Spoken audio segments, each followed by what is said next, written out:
আসসালামু আলাইকুম। কাফন আমার আপন, কবর আমার খাতি, ওই কবর যেতে হবে, রইবে না কেউ সাথী।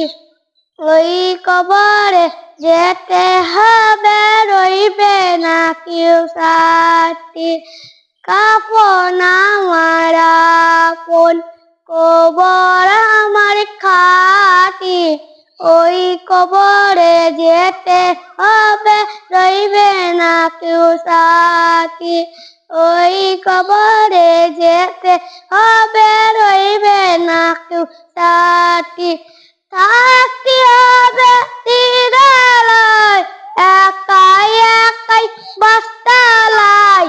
থাকতে হবে তিরালায়, একাই একাই বাস্তালায়। জুটুর দিকে হবে শুধু মাটি, ওই কবরে যেতে হবে, রইবে না কেউ সাথী। ওই কবরে যেতে হবে, রইবে না কেউ সাথী। আসসালামু আলাইকুম।